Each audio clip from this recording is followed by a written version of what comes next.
to me. Can you hear me fine? Yeah. It's been working on your stream though, so. Alright, sounds good. Did you get my replays? Get something? Yep. Everything loaded up? They're all saved. Alright, good. You don't have to be on, of course you don't have to be on Korea server. You could use that on NA too if you want. My Korea isn't patched yet, so. You finally reinstalled it? Well, my Korean one's been installed. I don't have Taiwan though. How did you get the Korean to work, or did you just use the relocalizer? I used relocalizer. That's what I did. I installed the Korean client and I relocalized it to Taiwan. Alright. That's because Korea won't work without relocalizer. So you need to straight up use the Taiwan client or you need to relocalize Korea. And I didn't really like the Taiwan client, so I relocalized Korea. Okay, but everyone, welcome to Into the Void. This is going to be episode 3. For those who missed the last 2, they're actually posted on YouTube. For those who are new here, this is basically a cast that I've just started doing since Season 5. The reason behind this is kind of like a catalog of things I'm going through as I came back to, if you want the whole thing, the whole story, I came back to Season 5 after taking Season 4 off and I didn't remember anything. I was focusing on school. I came back. I didn't know any build orders. I was pretty much, I became Jshore for the day. Sorry, Jshore. And I figured, okay, it's going to be really important to catalog my build orders, take a list of my games, save every replay, and I'm decided to not only post up some build orders, which I haven't done yet, but I will soon, build order tutorials online, but also some casts where I'm going over some games that I'm playing or just some helpful information. So far we've already covered scouting information, we've covered some upgrades. Today's topic, we're going to go over some Protoss' race mechanic, which is going to be Chronoboost. A lot of things in the game really come down to something as small as Chronoboost. Every race has a race mechanic. Of course, Terrans known for their mules and their scans. Zerg have their spawn larva, which is insane. It's a great macro mechanic, as well as their creep spread, which is basically map hacks and free map vision and just a speed boost. So Protoss kind of has the short end of the stick because of the fact that it's kind of basic. It's only a production increase, and it's very limited compared to things like as flexible as Terran. It could be more supply when you're in a bind. It could be temporary vision that could be used for scouting as well as detection, or an increase to the minerals. And the same thing with Zerg, very flexible. It could be used to heal. It could be used to macro. And it could be used to get some map vision. Protoss is simply Chronoboost. Now, what do you think about that, Jshore? Is that fair? Well, there are choices that you can use it on, which is their justification, but it does feel somewhat limiting in the sense that no matter what you do, you're always going to be pressing C and clicking on something. You don't have the choice whether or not you want more units right now, or you have to heal something in a clutch moment, or your supply blocked and bad, so you're going to use 50 energy to fix that. So it does feel somewhat more limiting, but yeah, there's just choices to make with it. Exactly, I totally agree. It kind of is. I don't want to think of Chronoboost as a... Ideally, you wouldn't want to think of Chronoboost as an oh shit moment, I need something, because that kind of is I would say a bad use of Chronoboost. Same thing with supply drop. Like, a supply drop is a mechanic that Terran can use when they fuck up. But ideally, that could have been a scan, that could have been a mule. And those two are a lot better than the supply drop. Oh, yeah. Of course, we can all understand why. So I don't want to think of Chronoboost as an get out of jail free card when it comes to Protoss. I kind of want to focus on the utility, but I can see what you mean, how it could be used in that sense. A lot of Protoss players, I've seen at least, between amateur play to professional play, I've seen a lot of Protoss players really not know how to use their Chronoboost correctly. And it's completely normal. The metagame is weird. Protoss is constantly changing their build orders. They don't know how to use their Chronoboost, and sometimes there's no right answer for doing it. A lot of Protoss players, with that being said at least, have timings on exactly what they want to use that Chronoboost on. They have it in mind. Like, I'll use it on my Nexus to get probes. I'll use it on my Gateway. But that's only for like the first 5 or 6 minutes of the game, and then it's like, we'll see where it goes from there. Do you think this is the case for you too, Jshore, as a player, as a Protoss player? The thing about not knowing how to use Chronoboost? Well, having an idea in mind of how to use it for the first couple minutes of the game, and then not knowing how. Yeah, definitely. Yeah. At least for the first 5 or 6 minutes, based on the matchup. Right. You feel like versus Zerg, and if they're not rushing you, you want probes because they can make 6 drones at once, and that's not cool. So you got to try to keep up some way. Right. Exactly. So I think this is something that I have, and I think it's personally something that happens for me too sometimes. So, but the whole idea of becoming a better Protoss player or StarCraft player in general is to understand that the other races are going to be using their mechanics. It's important for you to keep up with them in some way, as you said, and use your mechanics and not forget when to use Chronoboost. So I've got 3 games that I just randomly picked. They're all recent games on Korea right now because I happen to be on there. And I figured what we're going to do is we're going to take a look at some things that I'm doing, and I'm going to flat out say they could be wrong. They're not going to be perfect right now, but I'm going to go into detail of what we could do better, as well as why some things are being done.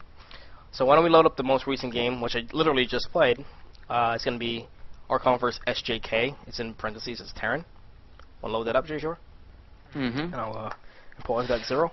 We'll take a look at this. Alright, I am loading. Wow, that actually... No, wait, it's not loaded yet. Don't mind me. I got impressed because it jumped to half in half a second, but now it's getting there. No worries. Don't mind me. I'm also going to be eating some cookies in the background. After all, you know, we do have the. Actually, let me quickly change my overlay to the in-game screen as well. Oh yeah. That would help. Did you get the new one?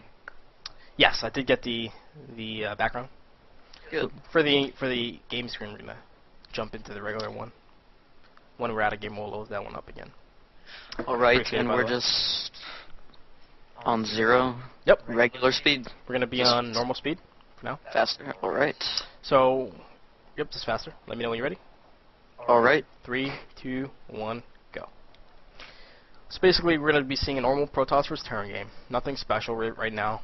There's some things that come to mind already in terms of playing versus Terran. Of course, you're going to be doing some kind of standard 9 pylon, if you're not cheesing at least, in your base, 9 pylon in your base. Whether it's going to be a 12, 13, or 14 gate, that's personal preference, but you want to have some kind of gateway pylons in mind, right? Get that idea. And everybody knows the essential first 4 minutes, 5 minutes of playing Protoss and using Chronoboost. A lot of it's going to be going on the Nexus to Chronoboost your probes. Why? Simply because there's no units on the field for anybody at this time to actually harass you for being greedy. So we're going to see that the first pylon goes up, and everybody. And wheels exist, but that's different. Very true. The first Chronoboost for everybody, for the most of the time, will be right after your first pylon. So this Chronoboost should never be skipped when you're playing standard in a non-cheese way. Some players will skip it and do some kind of 10 gate in the Terran's base. We're going to assume this is going to be standard play for all intents and purposes. So I'm going to proceed to get my gateway. After I get my gateway, I'm going to re-chrono. The reason I didn't chrono boost even though I had 25 energy was because then I'll get blocked by the Nexus and I won't be able to make another probe because I won't be able to afford it. So I have to wait. Even though I have 25 energy and I didn't spend it, it's okay to let your energy go a little bit higher than 25. This isn't like Terran, where Terran you have 50 energy, boom, mule. Protoss doesn't work that way. It's obviously going to be harder because you have to time it out with if you're supply blocked, how is this going to affect it. And in that sense, Chronoboost is really technical. You can see, what time are you at, Jshore? Around 2:30? Mm-hmm. Where do you see my Chronoboost is at right now? It is up to 38. Right. So I do have enough energy right now for another Chronoboost. This is kind of the situation where you want to decide, okay, do I still play greedy? Do I chrono out more probes? Do I chrono out a Zealot for scouting? And I kind of usually get into the Terran's base. This is my mindset. I'll see what's going on. Do I see a 15 command center? Do I see no gas? Depending on what I scout, I'll decide what to chrono. And in this case, I decide to re-chrono my Nexus.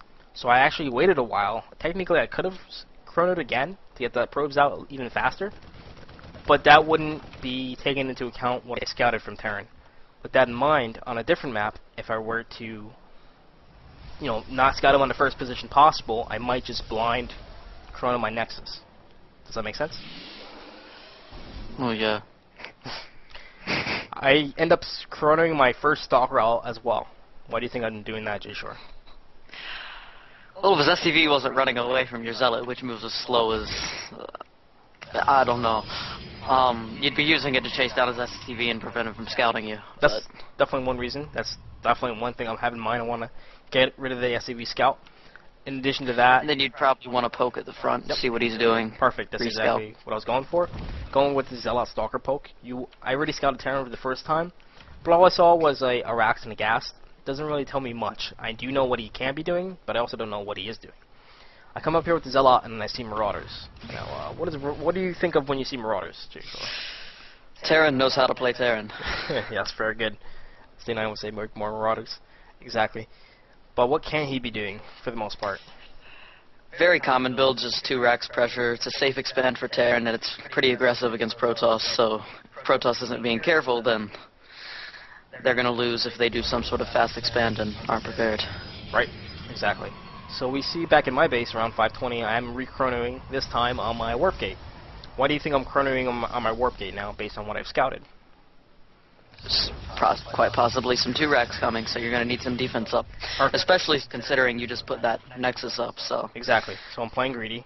I scouted Marauders. He's the only 2 Rax, like you said. There's a possibility of the 2 Rax punishing my expansion. So that's the reason I decided to Chronoboost my Warp Gate, because I want to have those gateways into Warp Gates finished, in case he does decide to move out. In this case, we actually see him putting up a bunker, which kind of implies, okay, I'm on my way right now to your base. Hopefully you don't see this bunker, and I get a free win. In this case, he is moving out, but I, of course, don't let the bunker complete. That would have been bad. So now you can see the timing. He is pushing out, but he ends up like going back. This is kind of awkward for him. I don't know why he did that. But this is typically the timing of that 2-gate. He'll do something like that, bunker, he'll push out, and my gateways, as you can see, are already Warp Gates ready in time to defend. By the time he gets to my base, I'll have some units. Right now, you can see, I'm going to pause right now. I'll pause at 6:58. Are you close by? It's the exact time I'm at. Oh, look at that, hacks. Map hacks. I'm paused right now at 6:58. We're looking at...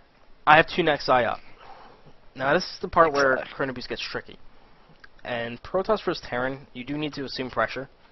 The first attack from Terran is always going to be the scariest. Why? Because Protoss suck in the early game. It's just how it is. Protoss are not going to have, a bajillion warp gates like in the late game where you can abuse it, and you really need to be careful with your micro. It's very, very, very tricky because Terran stutter step micro or even the Stimpack, the first Stimpack timing combat shield, concussive shells. He's got all of this right now. He's got combat shields almost complete. He's got concussive shells. He just doesn't have Stimpack yet, and that's one thing I need to worry about. So my Chronoboost right now, you can see, is going to be high. It's at 83 on the first Nexus and only 10 on the second one, which means I have 3 Chronoboosts available. Now, this is important to remember as a Protoss playing versus a Terran before the first push, because if he comes here, those 3 Chronoboosts can actually be used on my 3 gateways, those warp gates, so I can reinforce faster to help defend against any push. So it's more important to save up this energy and use it in case of a potential push from Terran that's too overwhelming, rather than Chronoboost and play very greedy on your Nexus, because the first push is pretty likely to kill you if you're too greedy on your probes. And the problem with go ahead. Problem with playing greedy is that I find personally when I play and just chrono probes constantly, that plus pylons caps you. You can't really afford to make an army at all.